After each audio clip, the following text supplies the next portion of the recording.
in my head, So it just comes to my head. Oh, we are live. Hey, Bethany family, it's Hi time for a guys. recap. I don't know why I keep singing today. You know what it is? I woke up this morning and I didn't have my windows open, but I opened them and I felt the breeze come through. And I was just like, this is the weather. This is the weather that Pastor Nick was talking about. Did you guys see the weather for this week? it's gonna be wonderful. It's going to be beautiful. Yeah. It's just that breeze. This Wait is for the that best hoodie. time. The last little drops of summer. I'm over summer. I'm happy as Oh born. wow. Yeah, I'm over here also. Yeah, I'm not a heat type person, I love the heat. Give me a I'm breeze. like a lizard just sit in the sun on a rock, you know? Oh, so now you're a lizard. So I'm a Hush, golden move retriever and you're forward. That's not what we're doing. We are not We will carrying not- over from we- Friday. Too late. Talk about It's God, too late. Kevin. Okay, we're gonna talk about God because this is dead talk about God. But no, we are recapping Sunday service. As you can see, we have the recap family and our amazing pastor, Nick. He is joining us again. We love it when he comes on here and drops some wisdom and a little bit of shade too. But he keeps the laughter going and, gives us the wisdom that we need. But as you can see, we have, along with Pastor Nick, we have Sister Des up top. Hi. Oh, and look, now we have our social media director, Sister LaBoo, Minister Hey LaBoo. guys. Hi. And then next to me, we have Deacon McGee. Yes. And then, as you guys know, I'm Brother Kevin, and this is our recap. So every Monday at 5:30, we do a recap of Sunday service. So we want you guys to share with your family, with your friends, and invite somebody to watch with you because, like we always like to say, you never know whose life you're touching with this recap.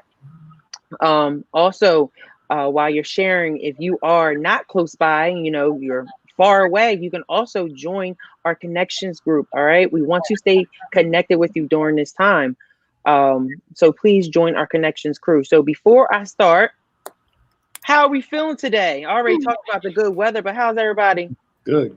Wonderful. Yeah, good. Wonderful. Oh, I like that. All right, so let's get right into it. Bishop, he is still in this Redefine series, right? Yep. I don't know about y'all, but I am getting redefined each week. Like I said, I feel like another layer of myself is being pulled back. Something is revealed about me that, wasn't revealed before. How about you guys? How you feel? Yeah, it's a mirror. It's definitely a mirror, right? Mirror. So he talked about the prophetic possibility, and he started in Ezekiel chapter 37, verse 1, right? He talked about the more you know about God, the more he will reveal you to you. We have to understand that our expectations have to be attached to all the things that are possible with Jesus, which Jesus says all things are possible to them that believe. Faith can shift you from the realm of impossibility to manifestation, but you cannot get to manifestation before you go through what Bishop calls the field of possibility, right? So I know I just asked you guys, but with this new layer of Redefined series, how did you guys tie it to yourself, or like how did you receive it when Bishop started to talk about this? Oof. For me, I would say like we talked about off air, like it was kind of personal. Because you come face to face with that dry thing in your life, and begin to exercise faith and speak the word that that God told you to speak, even though you may not want to. But it was definitely an indicator, like, hey, I'm over here still. Let's work on this. So it was one of those tap on the shoulder messages. Yeah. Definitely. Yeah, that's good. I agree. It's very validating because when you're in those moments of dry season, it can be very isolating. You feel like you're the only person going through it. But one, to hear Bishop's message, but to see how it's affecting, the people who are hearing it, it's just very validating, and that you're not alone, and that you will make it through. Just continue to have faith and so on. So I enjoy it. Okay. Yeah, he's. I mentioned like off air, like Bishop is always in our business. Like it's like he is. Like obviously we know God speaks to him, but it is literally always an on time message. And once again, it's like, all right, you're in my house, you're in my business. It's time for me to like listen, like, and that's all you can do is like listen and take notes and really apply it to your life. And I'm grateful for somebody. I love when he reads me, you know, like, I love it. You say that now. No, Right. no, it's necessary because it's necessary because you meet people who are sensitive enough to the spirit that will like convict you, you know? That's so true. Especially, you know, everything is going on. You know, you need somebody to be like, listen. And that's what Bishop does, right? Bring like it back. bring it back. Bring it back. So, Pastor Nick, how did you feel about this new layer of the Redefined series? I think it's important because it just reminded me so much, like in the chat when we talked about how walking with God can feel like it dries you out sometimes. Yeah. You feel fatigued. When you know, the biggest group that Jesus had, the group that Jesus had the most issues with when he's walking on earth was with his disciples. You know, he was always getting on them about how they weren't getting the message, they weren't getting the lesson. And he said their hearts got harder the more they walked with him. Yeah. And I think as believers, we have to understand that we go through those seasons, but also Bishop taught how to get out of those dry seasons too. Right. And I think sometimes we feel like, well, this thing ain't working no more, so I'm out, rather than God wants you to talk to those dry places, not leave. Now, recap family, y'all are all in my notes now. But no, also I forgot to mention that if you guys have any comments or any questions, please drop them in the comments so we can answer them, or we want to hear your input as well. Just because we're up here, you know, answering the questions and everything, we want to hear from you guys as well. So please tell us what you enjoyed the most about Sunday encounter service yesterday, right? So referring back to the book of Ezekiel was called out to this valley of dry bones. We learned that bones represent strength, which means that if it was a valley full of representation of strengths. When he's looking at this valley of dry bones, it looks like a valley of death, weakness, and defeat. The valley is a valley of contradictions. This is a valley of whatever you need it to be, such as ministry, where strength has been lost, a valley of business, where it used to be strong before, but does not appear to be anymore. This could be a valley of your marriage, your relationships, or your occupation. This valley can be any context you want to envision where there was visible strength at one time, and now that thing is a monument to lost strength, right? So with everything that's going on, guys, from the coronavirus to the political race to you know, the injustices of this world, you know, a lot of emotions have been cooked up and stirred up during this time with everyone, right? So do you feel like individuals are facing a valley right now because of everything that's going on, especially COVID? Because, you know, we know some people have lost jobs, they have lost loved ones, they've lost relationships, friendships, because this time has really tested different areas of our life. So do you feel like they're facing a valley right now where they're like, oh my gosh, there used to be joy in this thing, but I don't see the joy right now? Yeah, definitely. And I think part of what makes it so hard is that it's not just one, it's multiple valleys. So like first the coronavirus, then it's, you know, losing loved ones, losing jobs. Like I feel like it's just all hitting at once, and that's been hard to handle. Yeah, most definitely. Sister Des, Deacon. Okay. I was like, is he gonna talk?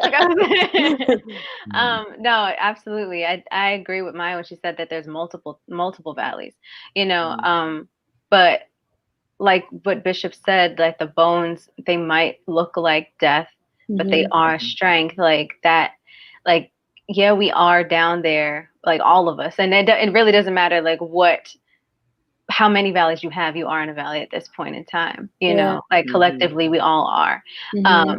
but it does show the strength and resilience that we have as people of God, and even non-believers. Like, I feel like that there is going to be a wave of faith coming in.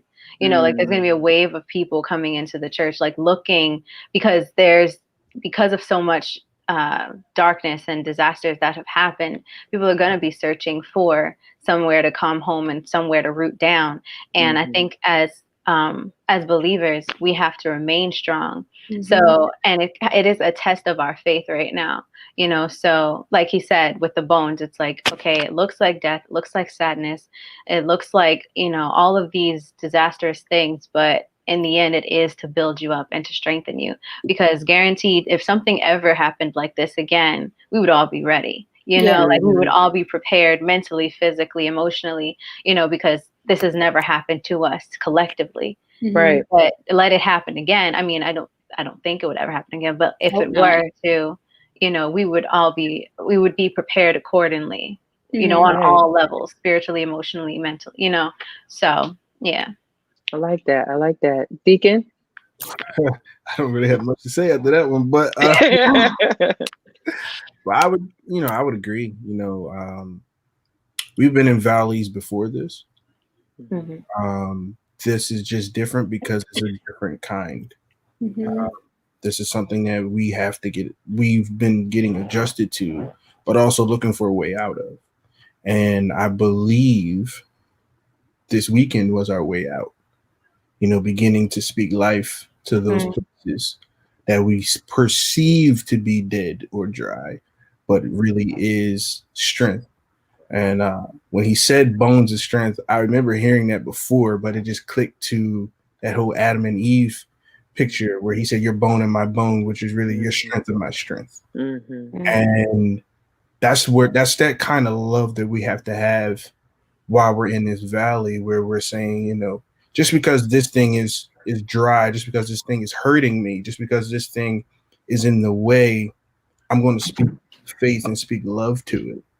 Right. That now it becomes strength of my strength. Yeah. Because sometimes it takes the pain to make you stronger. Yeah. Unfortunately, that's how it has to rock out. That's the system that we created with our decisions. Pain now produces a different kind of strength. We have to go through some things to become stronger. So I like that. And like, I'll just piggyback off of everyone. I think, like you said, this pain that we're going through is not, yes, it's painful right now, but I think it's also building us up. Like Sister Dad said, it's preparing us for the next. So like I feel the same way, like that wave of faith, there's a wave of people when church comes back, it's going to be crazy because, you can't wait, right? It's one of those things like, that's now people are realizing that like that building, how much power it has, right? Now that you're saying, I can't come into the sanctuary, I can't do, it's like, it's going to do some things, right? So we got Pastor Nick back just in time, right? So everyone else answered. So I'm going to ask you, Pastor Nick. Sure. Bishop taught us about the valleys, right? So he said, so I want to ask, do you feel like individuals are facing a valley right now because of everything that's going on, like COVID-19, the injustices of this world, the political race? Do you feel like people are facing that valley because, some have lost loved ones, relationships, friendships, jobs during this time? What would you say to that? Absolutely. I think all of us are in are experiencing a season that's out of our control, which can be a little cumbersome, especially for our desire to be in control. So we had all these plans, and then all of a sudden those plans changed. Yeah. The people that have adjusted how they do their plans are actually doing well now. But the reality of things can wear you down if you're not careful. And this is why you have to build your faith up, because faith doesn't mean bad things will happen to you. You just know that God's going to work it out in the end. Right. And I think now more than ever, we need to be in our word more, worship more, praise more. I don't know about y'all. I can't watch or listen to the same stuff like I used to. Yeah. It affects me differently now. And it's not that all this stuff was bad.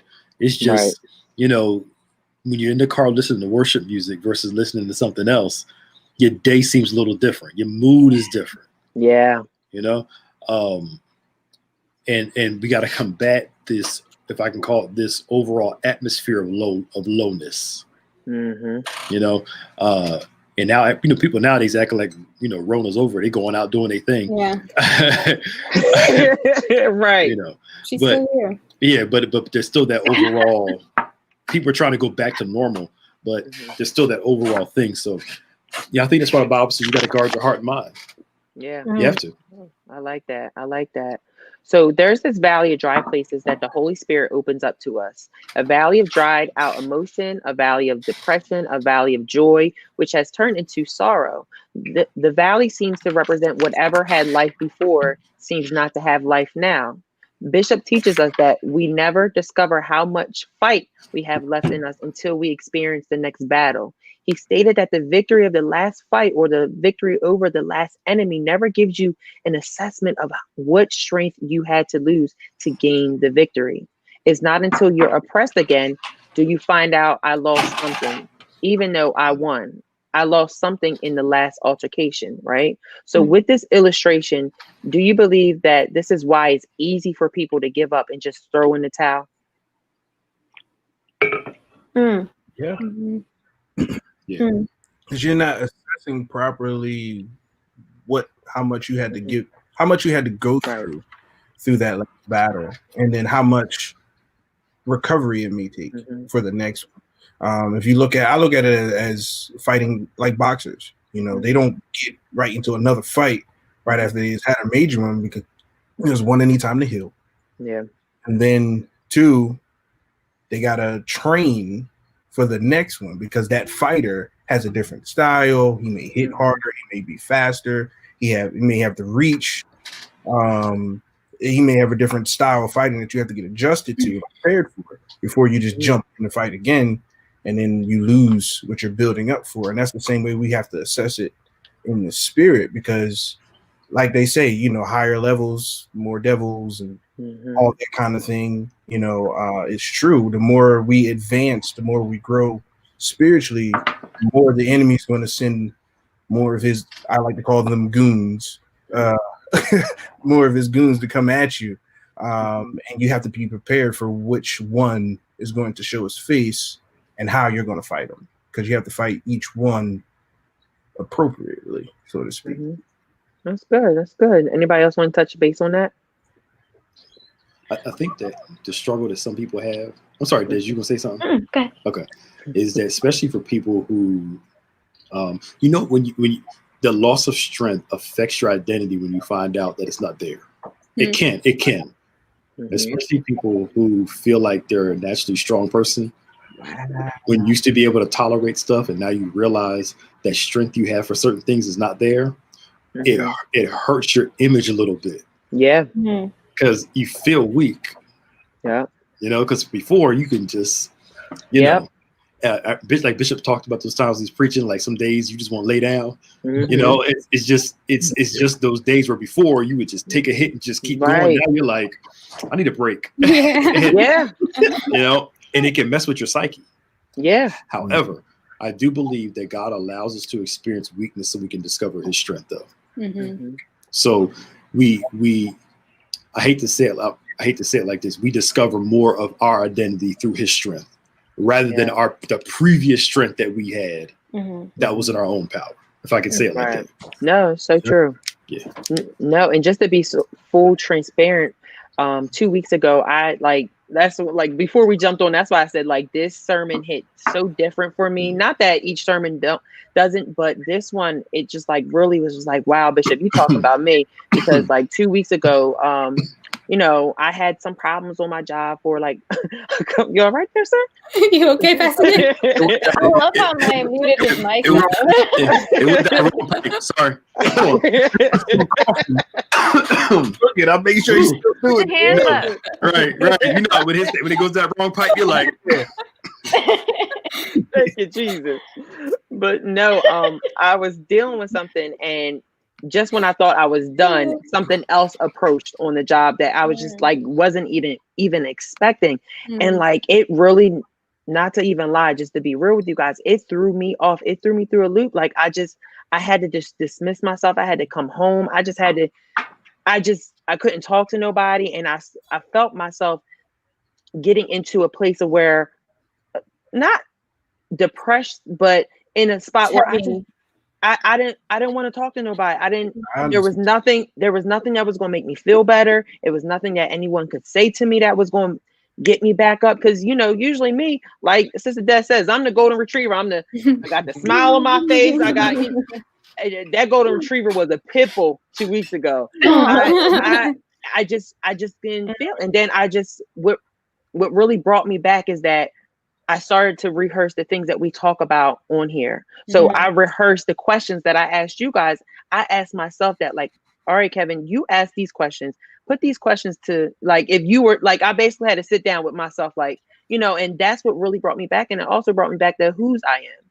Right. So, and I feel like Pastor Nick said that, like, I had that problem before. So I put all this energy to handling that. And then I'm like, okay, good. I handled that. Now this next thing, I'm just like that. Like, I just don't have no more. But it also revealed my identity as well. And it also, revealed that strength that God has in me. So that I just had to have a whole personal experience right there with that. Did anybody else want to add to that about that illustration? I just wanted to say, like you're greater than what you've been through and what you're going through, that was one of because I have an affirmation jar that two of my best friends made for me with like a bunch of scriptures and words of affirmation and everything. And that one was the one that came up for this week. It's like, you're greater than what you've been through. And so I think that ties in to this message. It was like, oh, this makes sense. God was setting this up, like kind of like a little like a foreshadow of the message that was coming. But it also, like, just for you personally, like, I'm glad that you made it out of, and you worked yourself out of that situation.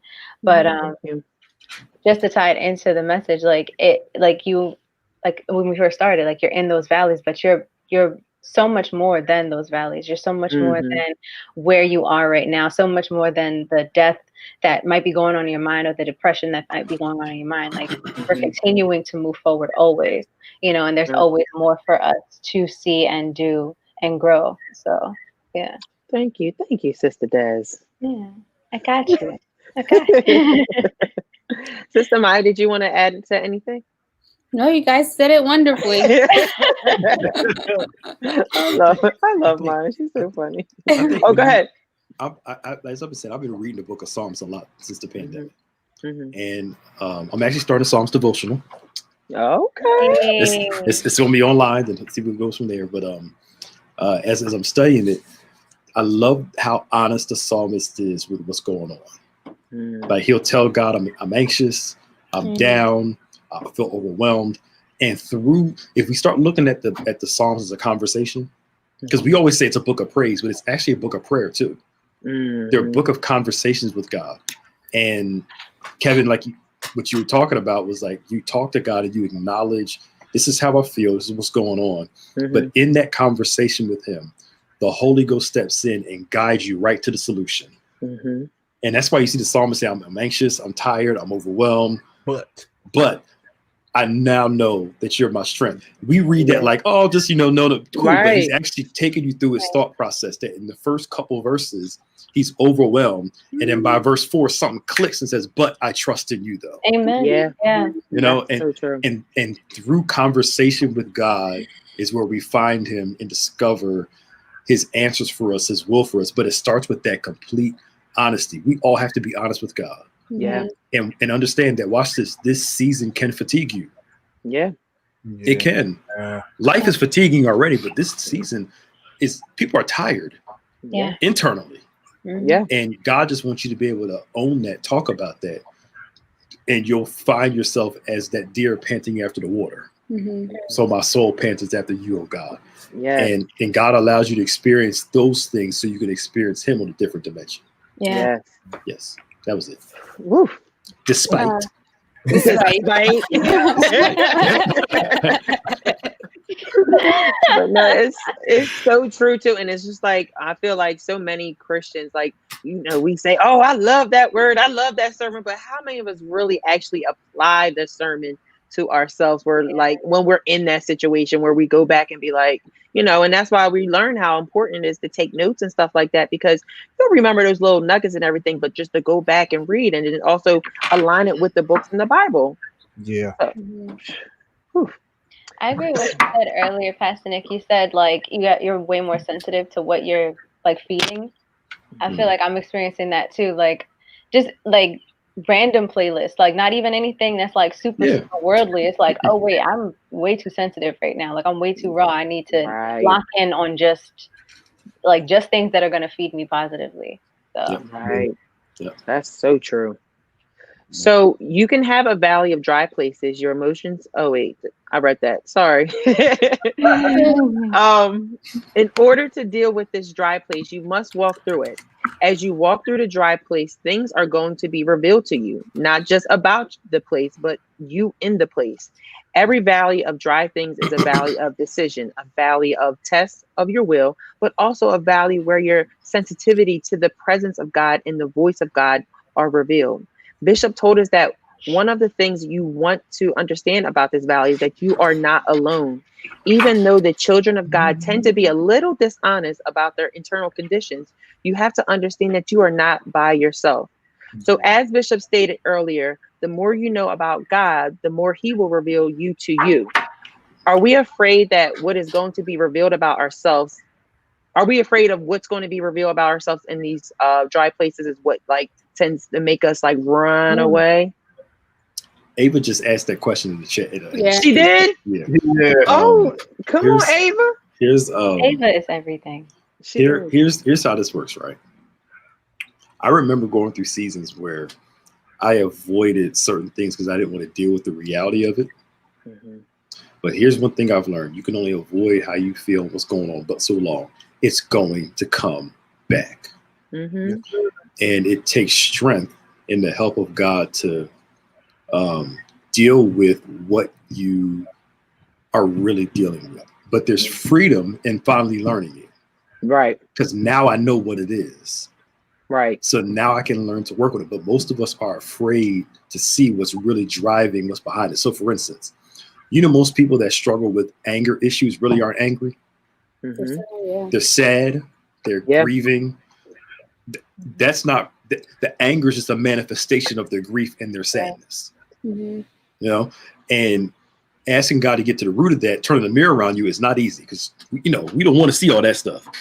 We want God to show us, but only the stuff we want to see. Yeah. Right. But there's no growth without a revelation of who you are. And life will bring an opportunity to you to make you come full center with who you really are. The you that you've been denying all this time. That you're really sadder than you are. You're more upset than you are. You're more insecure than you are. You're unforgiven. Like it will smack you in the face. And then God says, okay, cool. Let's start the journey to healing. It's the whole thing with Jacob. He's wrestling with the angel. Let me go. The day's breaking. Jacob says, I won't let you go till you bless me. The angel says, what's your name? We can't get any further until you're willing to admit who you are. The last time somebody asked you what your name was, you lied and said somebody else. But you're wrestling with an angel now. You got to tell me who you are. I'm Jacob. I'm a hustler. I'm a cheater. I'm a trickster. That's who I am. And then God said, okay, cool. Now that you have confessed who you really are, now we can work on changing who you are. But you cannot change until you're willing to admit I'm more broken than I actually thought I was, or I'm more upset, or whatever. But God can't change what you can't admit. But we live in denial at times because we're afraid to confront it, because that means I got to confront the real feelings of it. Now, here's the thing. I'm going to say this and I'm done. Here's the thing. Keep going. Here's the thing. I feel the need to say this. The problem that most of us have, the reason why we run from it, is we're not just running from the thought, we're running from the feeling that's attached to the thought. So, what you should have cried about and what you should have felt when you were 15 when it happened, you put it aside and covered it up. the fear is that if I deal with it, you're going to cry like you a baby. That's because the wound happened at a certain age. And the tears that you're going to cry are the tears from the age that it happened. My God. So it's like, I feel like I'm going back to being a kid, rolling on the floor, having a tantrum. That's because internally there's still a child in you that's waiting to grow up. An inner child. So the tears that you cry today are the tears you should have cried years ago. And once you learn to cry those tears from years ago and confront the emotions that you should have felt then, after you get done doing it, you start to feel a whole lot better because now you finally allowed yourself to feel what you should have felt a long time ago. But we avoided it. We pushed it away, act like it didn't happen. But just like you keep stuff in a trash can with trash, eventually it's going to spill over. You can keep pushing it down all you want to. It's going to come out. So most of us are afraid not just of the thought, but the feelings that are associated with the event. And God wants you to deal with the feelings that are associated with the event. And once you do that, real deliverance can start to happen. All right, I'm finished. Does that answer your question, Kevin? Next question. Next question. I'm lost. So, Wow. I think we can just go to that. We can go to the announcement. Yeah. Here's the thing. You got to deal with it sooner or later, right? Yeah. Here's the thing. This is something that don't log off yet. This is something that the Lord revealed this to me, and I didn't know that psychology confirms it. Was that starting around the age 30 to about 50 something years old, God gives you a window to deal with your childhood trauma. Wow. And your childhood issues. That's why, if you notice, Kevin, how old are you? I'm 27. 27. Antoine, you're 28. Well, Maya just turned 30. And Desiree, you're not 30 yet, are you? The closer you are to 30, especially when you turn 30, a lot of your childhood stuff starts to come up. Out of nowhere. It just starts. Old memories that you forgot about start to come up. Old feelings start to come up. Stuff just starts out of nowhere. It just starts. And what God does, he gives you a window between 30 and that 50 some odd age to deal with it. Because if you don't, you'll end up becoming, you ever met that old cantankerous old person that nobody wants to be around? Yeah. They're real callous. That's the individual who did not maximize that window. Wow. Oh, I was just about to ask you something about maximize since it's Monday. Yeah, they didn't maximize that window. Wow. And psychologists will tell you that when you turn 30, stuff just starts popping up out of nowhere and out of your control. Old memories or thoughts start coming up. Something happens to trigger something, and you're like, what the heck is going on? It's God giving you an opportunity to deal with you so you won't carry that into the rest of your life. Does it have to be 30? It could be younger than 30, but they say usually it's around 30. But when you like hear, I told our church, praise the Lord. When you're here, when you receive a word that makes you deal with you, yeah. And like those of you that have been to counsel with us, like we love you and we kind of positively draw stuff out of you to make you really deal with you. And you be sitting there lying like, no, that's not me. And we're like, that's really great to and we're like, I'll let you believe that for a little while. You're gonna come back in 2 weeks and know I was right about that. But that's what happens is because God is trying to get you to deal with this mess. All right.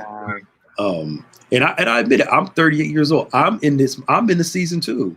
Yeah. Stuff I never thought about, stuff I forgot about. I'm like, what the heck is going on here? I'm like, you still mad about that? You still upset about something that happened when you were 10? I had no clue. Wow, man. But God will make you confront you. Wow. And in the deliverances, counseling, therapy sometimes, especially more traumatic stuff. It's not just boom, here you go, you're healed. But everybody's a different process. Right. So, I say all that to say that, if God gives you the opportunity to deal with that stuff, deal with it. And I always say it's okay to have Jesus and the therapist. So, to have somebody help walk you through that. Absolutely. Definitely. All right, I'm done. Sorry. Wow. How are you food on that one? Man. Tell me what you want. Get him a coffee. Give him a coffee when we film. I want some sweet potatoes from your mom. All right, I'll call. I want some too. They're good. It's been a while. It's been a minute. That is funny. So the uniqueness of being in a dry valley is that you feel as though you are alone and you stop talking to God, stop believing you have a future, stop thinking yourself out of your problem. Instead, you think yourself in. You let go of the sound mind that Jesus has given you, and all of a sudden you are relying on your own understanding. In that context, things get drier and not better. We all have valleys. They just may not be the same valleys. In the text, the danger is that the condition of the bones has become a norm in a particular dimension. Bishop asked us, where are your valleys? And could it be that the reason I have not overcame them is because I do not want to take the journey to them? So as people, do you feel like we do not want to take that journey to our valleys? And what's stopping us from doing those things? So I know Pastor Nick went in a lot, but what do you guys think? What is stopping us from? Oh, where did Pastor Nick go? Pastor Nick has a lovely profile picture, I must say. Oh my God. That is a beautiful picture. It's stunning. It is gorgeous. It really is. Serving drinks and everything. Look at it.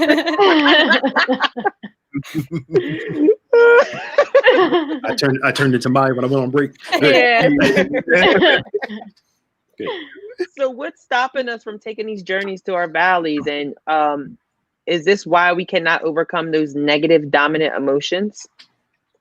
I think Pastor Nick kind of said it. It's like healing, that radical healing hurts, that is the ugly side of healing, because a lot of people think that, like he said, it's just, I'm going to go to this therapy session and it's going to be boom, I'm going to be healed, or I'm going to listen to this sermon and boom, I'm going to be delivered, healed. And it's like, no, it takes work, and sometimes I know, like speaking personally, sometimes I've walked out of therapy sessions feeling more broken because of the things that have come up, because of let me backtrack, not more broken, but raw, because of the roots that are being pulled up, so it's like, like you have to want to heal, you have to want it bad enough to keep pushing through when healing hurts you, so, and we like you said, we don't want to do that, I know, like, sometimes I want to cancel my therapy appointment. I'm like, I don't have time. I have stuff to do today. I don't want to have to deal with what's going to come up, but it's necessary in order for me to become who God is calling me to be. Like, I need to be able to work through all of the things that has gone through in my childhood, that's going on now in my life, and, that inner child that Pastor Nick said, that inner child work is something that is, and it's crazy, because like there's this work called like reparenting. So like you have like you're reparenting, you're like kind of raising that inner child, like nurturing and filling in for where you feel like you have lack in your childhood, like you're showing up for your younger self, and so if you feel like you've had lost love or lack of love in your childhood, it's like, okay, I need to radically love myself even more and let that younger version of myself know, like, I am loved, I am lovable, so you have to show up more for that younger person. And like Pastor Nick said, like, let those young tears happen, but also be able to comfort that younger version of yourself too. So it hurts it's work. You have to want to do the work. Yeah. I like that. Deacon, Sister Maya, you want to? It's a lot being dropped today. It's a lot. I'm telling you, this sermon is bringing it out. Yeah, definitely. That just said some stuff, and I'm like, okay. But I would say it's the fear of the unknown. And sometimes in the valley, you don't know what you're going to come across. Because the thing about a valley is that things fall in it, and you don't know what's in it as you're walking through it. So you could walk into a mud puddle. It could be quicksand down there. It could be a snake. whatever, be something that you have to come across, go over. You may have to get wet, that kind of thing in a valley, just to get through it and get to the other side. So the fear of the unknown is what really, really, I believe, stops us from walking through it. And then also, I think Vicky said it too. Valleys are often not pretty. Yeah. Messy room. That needs cleaning. So it's just like, I know what some people are like. I know what's down there, and I don't feel like messing with that today. Right. Going through the process of it, as we were learning on Wednesdays, through the process of going through the valley, because going through a valley doesn't take one day. There's levels to it. Sometimes you got to stop and make camp and all that, and stay down there for a minute to get through to that next point. So not stay down there, Jesus. I know. I'm making it more. If you're actually traveling through a real valley. That's so true. Minister LeBou. Yeah. I mean, I would just echo what everyone said. I think, like Deacon Antoine said, it's the fear of the unknown. It's the fear of the known, knowing that you're going to have to go through some tough stuff that you don't necessarily feel like, going through. It was just like, like was said, the process. No one ever wants to go through things that are going to take a prolonged amount of time. You like to get things done instantly. So I think just all that, it makes it easier to say, I'm not going to deal with this right now, but we can't do that. Isn't not that crazy? Okay. Yeah. That's so crazy because like Pastor Nick always says, like our attention span is like that now. So we think that everything should be like that. So why should we expect, that's just crazy to me, like how it's like that now. We want things in a fast process. We don't want to take that long journey and stuff like that. But it just also shows you that when you get something fast, you don't value it and you don't appreciate it. Yeah. Three things. I think the benefits of therapy and biblical counseling together work. Because sometimes a therapist may not see the spiritual side of the effect of it. Right. So somebody that's trained and knows how to do biblical counseling can help bring the Bible side into it and show you how to be the person that God wants you to be. Yeah. Not just a liberated person through positive thinking. Because there's a difference. Right. The other thing is, whenever Jesus does a miracle, when he says he went and just did it, we always think, hey, that's what's going to happen to me. Boom, done. We don't realize that this person had to go through a process. He was sitting by the pool for 38 years. Then Jesus came to fix it, but he had to deal with it for 38 years. The other thing is that when the bishop talked about the valley of dry bones, the first thing is assessment. I got to look at this valley and see what's there. Yep. So look at your life and see, what do I see? Ezekiel, I see a bunch of dry bones. I see, this is what I see. I see my life that's happened at 10, 5, my daddy issues, my mama issues. I see this stuff. Make an assessment because you can't change what you're unwilling to assess. Yeah. And be real about, and then God takes him through a process of, how to fix and remedy the situation. And it requires patience from us. We want to be crazy for 30 years and God to change us in 5 minutes. That's not how it works. Yeah. When God is actually, watch this, y'all, calling us on a journey of transformation. It's a lifelong journey. It's a marathon. That's why the Bible talks about endurance. We want this Christian walk to be a sprint. It's a marathon. Run the race that's given to you. It's endurance. Give yourself some grace. Give yourself some patience.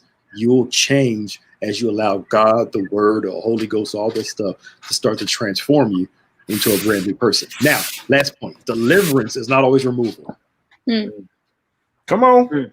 Deliverance sometimes is management. It's still there. I just win in it. Yeah.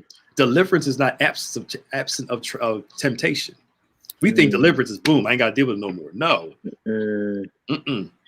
Deliverance is, I got the problem. I may still have this struggle, but I overcome and win in this thing as a lifestyle. Because deliverance, as one preacher put it, sometimes deliverance is flesh management. Yeah. It's still there. You just learn to manage it. Paul the thorn, I'm not going to take the thorn away. I'm going to teach you how to live with it and overcome every single day. Yes, sir. I'm waking up now. Go ahead, Sister Jess. This feels like a therapy session. It is. Oh my God. Yes. I was just gonna say, like how you said, like, it's a thorn and sometimes it's still sticking there. Like, I was thinking as you were talking, I started to think of the children in the wilderness and how they were going through their journey, and how sometimes when it starts to get tough, we want to go backwards. You know, like we want to sit back and like go back to comfort or go back to what we're familiar with, even if that is hurt, even if that is toxic. It's like, what are you willing to do? Are you willing to move past, like, are you willing to go through the hurt of healing, or go through the same cycle of hurt that you've been going through, or what was already affecting you and already digging a grave for you? So yeah, that was this is definitely therapy. Despite right. God knows that Ezekiel cannot overcome this dry place by just observing from the edges and just hanging around the side. This is why God puts him in the midst of the valley, which was full of bones. The danger is these particular dry places becoming a norm in you. You have lost your creativity and drive because you have normalized a dry place within you. Bishop asked us, do you know if you want them to live again? Do you know if you want that joy to come back? Do you know if you want to try again? So we kind of answered this next question, but I'm going to flip it kind of. So I was going to ask, do you believe people miss out on fully being healed because they normalize those dry places in their lives? And I think we kind of answered that you do miss that healing.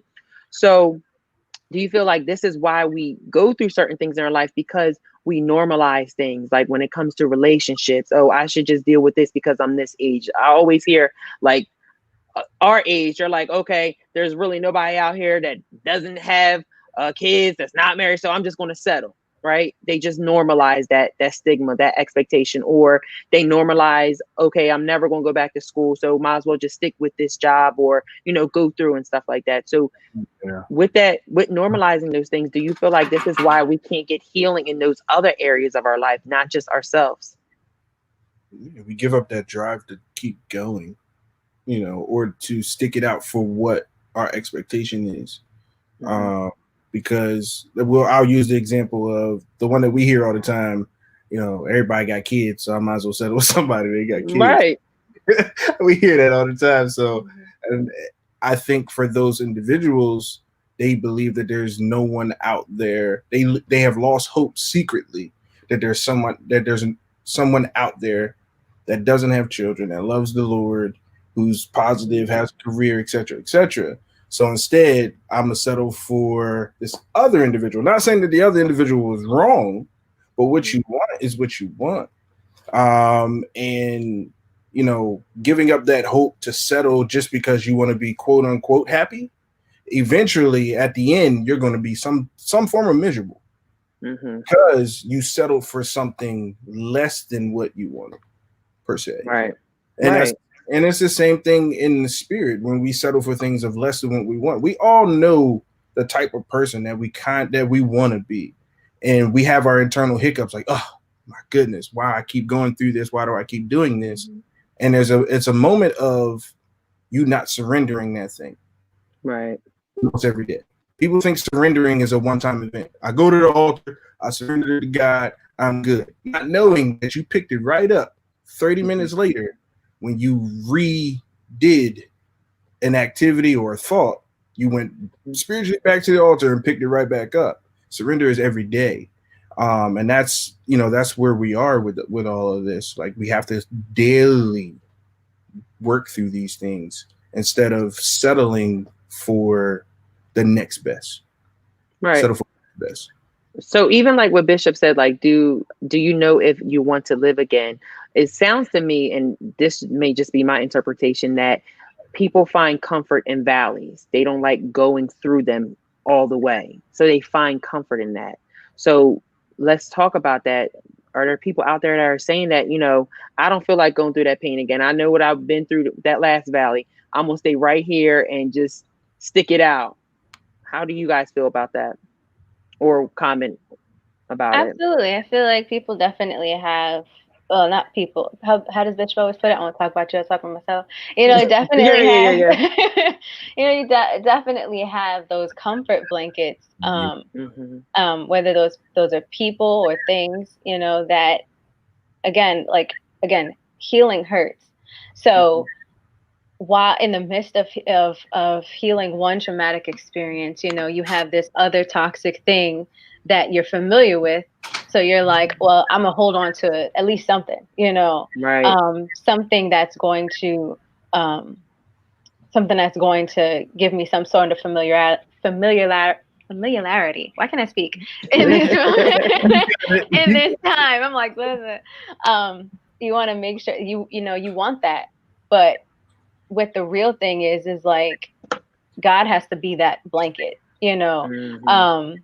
and again, I'm speaking from my own life. Like, I have people who are those comfort blankets for me, and I know that I need to heal and move and grow in who Des is and who she's supposed to be. Right. And so I put too much pressure on people to be there for me, and when they drop the ball, I'm like, well, what happened? You were supposed to be my comfort, where my comfort is supposed to come from God. So I told one friend, I'm like, I love you, but I love God way, like, so much more, so I have to keep moving. So it's like, again, what are you willing to do to get to that healing part of you? And like, again, speaking from myself, I'm in a space right now where it's like I am on that radical healing. Like, it is painful. Like, and like Deacon Anton said, like, every day it's like dying to yourself. Every day it's like asking for the forgiveness of the same thing, repeatedly. And it's like, and then when you mess up, forgiving yourself, knowing that God already forgave you. You know what I mean? So it's like, and it's like, God, you told me not to do that thing. I did the thing. And now it's like, a part of you, like the fleshly part of you, goes, oh no, I messed up, God's never gonna love me. But the spiritual side of you has to go, oh wait, no, it's all right, I messed up, we'll be back on track, God got me. Right. So yeah, I just, and you mentioned something earlier that I wanted to comment on. With the partners, and like these people have kids, the house, and all that stuff. A lot of that comes into comparison, so we're comparing our journeys to other people's journeys. Right. We have no idea what their journey is, and what their, they could have discovered exactly who they were and who they're supposed to be at 17. And now you're 30 and you don't know, you're still trying to figure that out. And that's okay, or 50 or however old, is still trying to figure that out. And it's like, again, like Pastor Nick said, it is a journey. It's moving constantly. It's not a one size fit all thing, So I'm sorry. I like that. I like that. And I also like what Vicky said. Vicky Wall, she said, we like the familiar and are often unwilling to walk through the unknown to have what we desire. Absolutely. Boom. And I think that just in the chat. They is in the chat. That just summed up that whole question, right?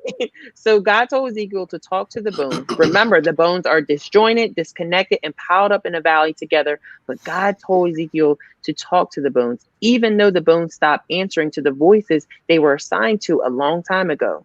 You have to have faith in the words that God tells you to speak, right? God puts Ezekiel in the valley so that the strength can have a conversation with weakness.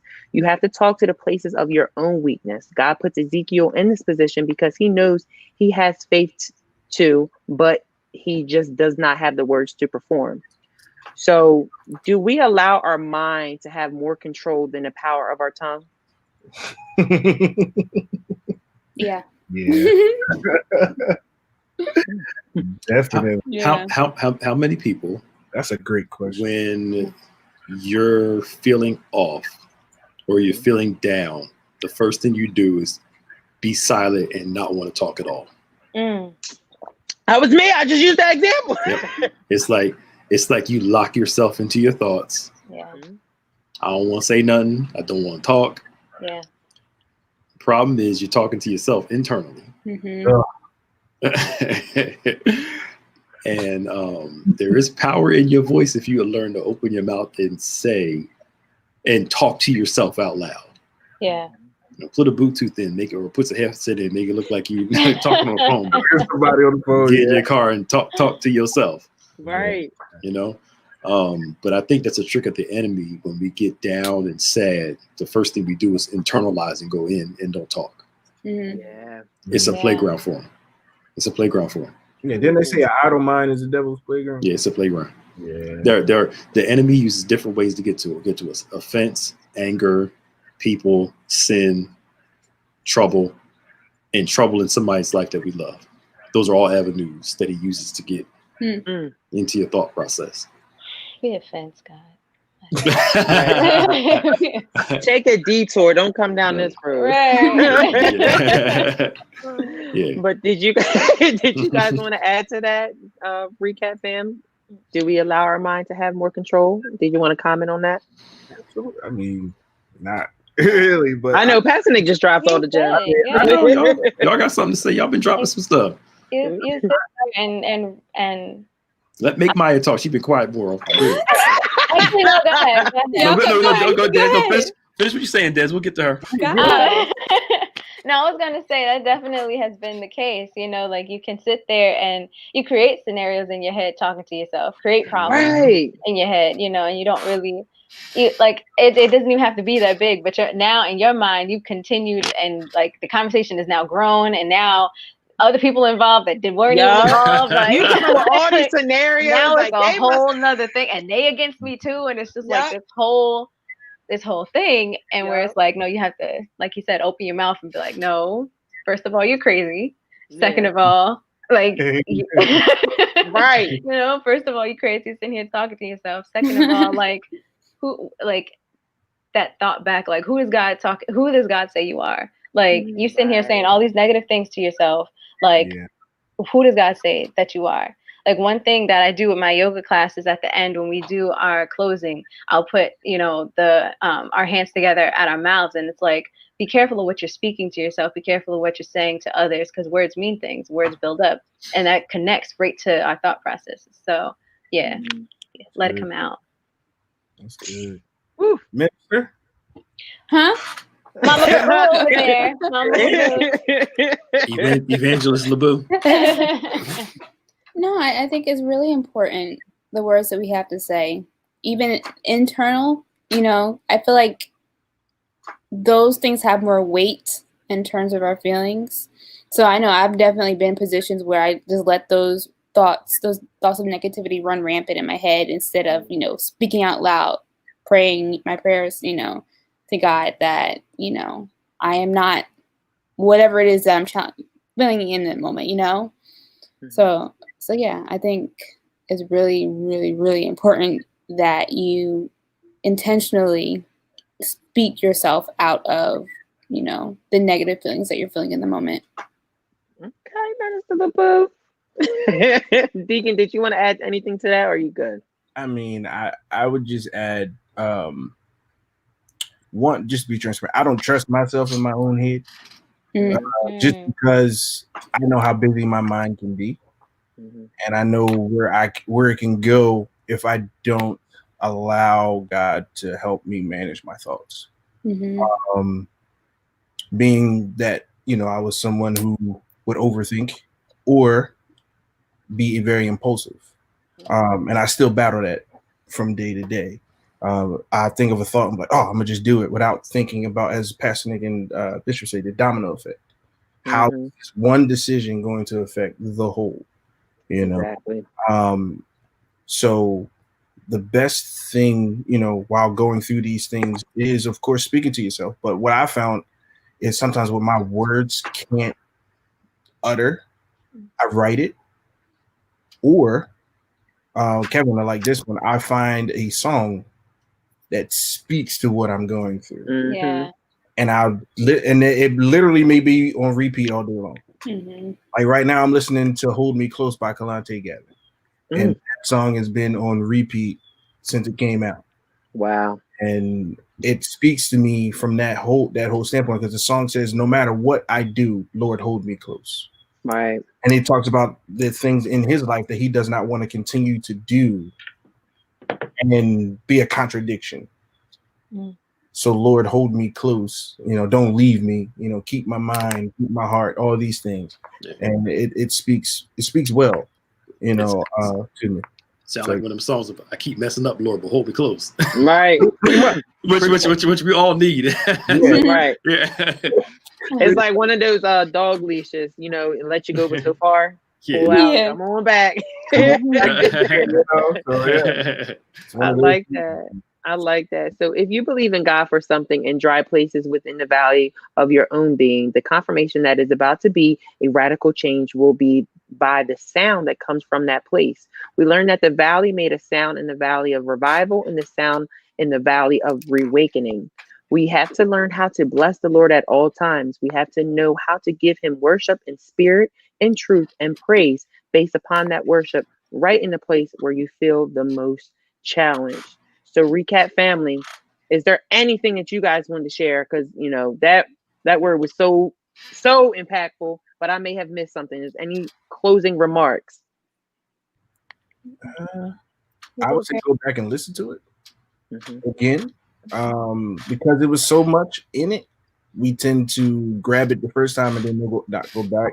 Right. Let it sink in, because in some cases it was prophetic, in most cases it's prophetic in nature. If you're not going through it right now, you will. And I strongly suggest you take it, and then when it hits you, write down the note, pray, go back to it. As Bishop says 7 times, it begins to sink in. And the good thing is it's not 2 hours. It's compact, but it's good for you. Right. So easy for you to get it in at least once a day. I like that. So yeah, go back and listen to it. Awesome. Yes, like Deacon Antoine said, this is just a small piece of what we do what we hear every weekend, right? So please go back and watch and stream, and also invite somebody else to watch and share it on your page, right? So let's go right into our announcements, because as you guys know, this church never sleeps. I don't know how it does. It just doesn't sleep. There's always something going on, right? So tomorrow we have a Daddy Talk with Bishop at 1 p.m. Also, tomorrow we have a Link Couples Ministry panel. The title is called Marriage During the Pandemic Part 2 at 7 p.m., right? So couples, tune in. I know you guys got some things going on during this quarantine. Just need to talk it out, comment, share, right? Also, Wednesday, the Dynamic Duo back at it again at 7 p.m. Word Impact. Word Impact, 7 p.m. each week. Like we say, the Redefine series gives another layer. Each Wednesday, we get another layer from the two most incredible minds, our Pastor Nick and Bishop, right? Yeah. Also, Thursday, another board at Bethany is going to be posted. We're a little crazy, so please continue to pray for us, y'all. Keep on praying for us, because no sense. If y'all could see the meetings behind the board at Bethany, Lord have mercy. But I am excited. I am excited about one in particular. I'm excited. Am I? So also on Thursday, we have a minorities and business panel at 7 p.m. As you guys have been seeing, we've been giving you some great panels during this time. So please tune in and share that, right? Also on Saturday, of course, we have On Point Radio at 9 a.m. with Bishop and Pastor Nick. Drive-in service at 12 o'clock, weather permitted. But I already checked the weather. It's going to be beautiful weather. So please make sure you come out. Also, Saturday night, emerging worship. I cannot express to you guys enough how amazing these services are, with that amazing worship into that amazing word. So please tune in Saturday nights to watch emerging worship. Now behold, the Lamb took me. It took me out. Took me out. Also, Sunday, as you know, we're streaming all day. We have our encounter services 8, 9, discussion at 10, 11, as well as 12 o'clock will be our drive-in service, as well as a 10 Times Better Man series continuation. Is a continuation this Sunday? Actually, this Sunday, we have Bishop is preaching at the 7th anniversary of Pastor Lucette's. Oh, okay. Awesome. Yeah, so that's what's going to be playing at 7 p.m. or 6 p.m. rather on Sunday. Awesome. See, this is why I keep my social media director close by me, because if I'm giving out false information, can't have that. But no, Recap family, is always a pleasure. You know, any closing remarks you want to say to our good folks online? We know We that. love y'all. Yeah, we love you. We now learn that Kevin's a dog and Desiree's a lizard. Yeah. And which I guess Antoine, we gotta wait for her to come at us and give us a name. She got I'm mine not the a other week. lizard. She got mine the week before, Kevin last week. And then she got herself today. Y'all next. Right. I didn't get myself. Maya, You think I'm like a lizard just sitting up there. Just lizard. right. Oh God. But Just if coming you out of the guys show. love this, come back and join us next Monday at 5:30 with your questions and comments. And also make sure you share and tune into all the content that's coming out this week. We love you, Bethany family. Love ya. Bye, guys. Love you. Bye. Have See a y'all later. beautiful week. Bye.